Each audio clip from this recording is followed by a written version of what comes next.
Bible സുഭാഷിതം 8 ജ്ഞാനം ദൈവദാനം. ജ്ഞാനം വിളിച്ചു പറയുന്നതും അറിവ് ഉച്ചത്തിൽ ഉദ്ഘോഷിക്കുന്നതും കേൾക്കുന്നില്ലേ?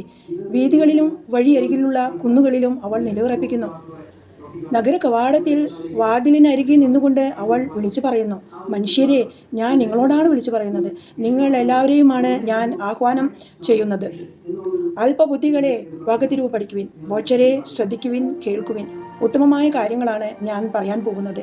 എൻ്റെ അധരങ്ങളിൽ നിന്ന് ഉചിതമായ വാക്കുകൾ പുറപ്പെടും.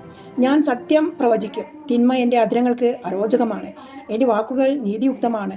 വളച്ചൊടിച്ചതോ വക്രമോ ആയി ഒന്നും അതിലില്ല.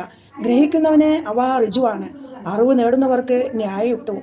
എൻ്റെ പ്രബോധനം വെള്ളിക്ക് പകരവും എൻ്റെ ജ്ഞാനം വിശിഷ്ടമായ സ്വർണത്തിന് പകരവുമാണ്. എന്തെന്നാൽ ജ്ഞാനം രത്നങ്ങളെക്കാൾ ശ്രേഷ്ഠമത്രേ. നിങ്ങൾ അഭിലഷിക്കുന്നതൊന്നും അതിന് തുല്യമല്ല. ജ്ഞാനമാണ് ഞാൻ. എൻ്റെ വാസം വിവേകത്തിലും അറിവും വിവേചനാശക്തിയും എനിക്കുണ്ട്. ദൈവഭക്തി തിന്മയെ വെറുക്കലാണ്. അഹംഭാവം, ഗർവ്, ദുർമാർഗം, ദുർവചനം എന്നിവ ഞാൻ വെറുക്കുന്നു.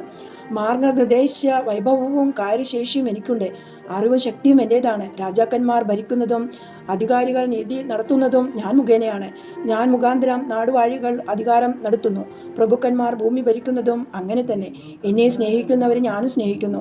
ജാഗരൂകതയോടെ അന്വേഷിക്കുന്നവർ എന്നെ കണ്ടെത്തുന്നു. സമ്പത്തും ബഹുമാനവും നിലനിൽക്കുന്ന ധനവും ഐശ്വര്യവും എൻ്റെ അടുക്കലുണ്ട്. എന്നിൽ നിന്നുള്ള ഫലം സ്വർണത്തെക്കാൾ തങ്കത്തെക്കാൾ പോലും ശ്രേഷ്ഠമത്രേ. എൻ്റെ ഉൽപ്പന്നം വിശിഷ്ടമായ വെള്ളിയേക്കാളും. ഞാൻ നീതിയുടെ മാർഗത്തിലും ന്യായത്തിൻ്റെ പാതകളിലും ചരിക്കുന്നു. ഞാൻ എന്നെ സ്നേഹിക്കുന്നവരെ സമ്പന്നരാക്കി അവരുടെ ഭണ്ഡാരം നിറയ്ക്കുന്നു. കർത്താവ് തൻ്റെ സൃഷ്ടികർമ്മത്തിൻ്റെ ആരംഭത്തിൽ തൻ്റെ എല്ലാ ആദ്യ സൃഷ്ടികളിലും ആദ്യത്തേതായി എന്നെ സൃഷ്ടിച്ചു. യുഗങ്ങൾക്ക് മുൻപ്, ഭൂമിയുടെ ആവിർഭാവത്തിന് മുൻപ് ഒന്നാമതായി ഞാൻ സ്ഥാപിക്കപ്പെട്ടു.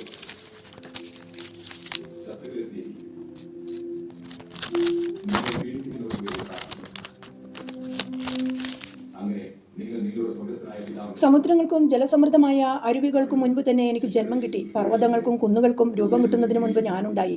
ഭൂമിയോ അതിലെ വയലുകളോ ആദ്യത്തെ പുഴുതെരിയോ നിർമ്മിക്കുന്നതിന് മുൻപ് എനിക്കു ജന്മം നൽകപ്പെട്ടു. അവിടുന്ന് ആകാശങ്ങൾ സ്ഥാപിച്ചപ്പോഴും സമുദ്ര തീരത്തിനു മീതെ ചക്രവാളം നിർമ്മിച്ചപ്പോഴും ഉയരത്തിൽ മേഘങ്ങളെ ഉറപ്പിച്ചപ്പോഴും സമുദ്രത്തിന് ഉറവകളെ സ്ഥാപിച്ചപ്പോഴും ജലം തൻ്റെ കൽപ്പന ലംഘിക്കാതിരിക്കാൻ വേണ്ടി സമുദ്രത്തിന് അതിരിട്ടപ്പോഴും ഭൂമിയുടെ അടിത്തറ ഉറപ്പിച്ചപ്പോഴും വിദഗ്ധനായ ഒരു പണിക്കാരനെ പോലെ ഞാൻ അവിടുത്തെ അരികിലുണ്ടായിരുന്നു. അനുദിനം ആഹ്ലാദിച്ചുകൊണ്ടും അവിടുത്തെ മുൻപിൽ സദാ സന്തോഷിച്ചുകൊണ്ടും ഞാൻ കഴിഞ്ഞു. മനുഷ്യൻ അധിവസിക്കുന്ന അവിടുത്തെ ലോകത്തിൽ ഞാൻ സന്തോഷിക്കുകയും പുത്രരിൽ ആനന്ദം കണ്ടെത്തുകയും ചെയ്തു.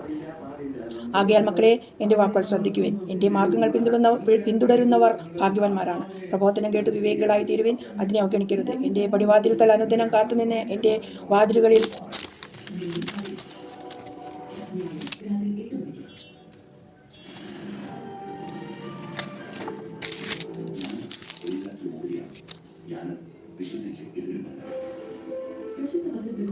ദൃഷ്ടി ഉറപ്പിച്ച് എൻ്റെ വാക്കുകൾ കേൾക്കുന്നവൻ ഭാഗ്യവാൻ. എന്തെന്നാൽ എന്നെ കണ്ടെത്തുന്നവൻ ജീവൻ കണ്ടെത്തുന്നു, കർത്താവിൻ്റെ പ്രീതി നേടുകയും ചെയ്യുന്നു.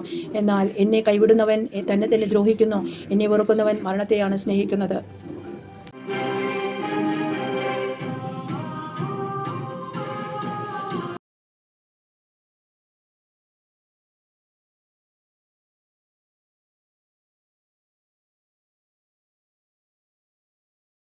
പുതിയ നിയമം. വിശുദ്ധ പൗലോസ് ശ്ലീഹ എഫേസോസിലെ സഭയ്ക്ക് എഴുതിയ ലേഖനം, അധ്യായം 2,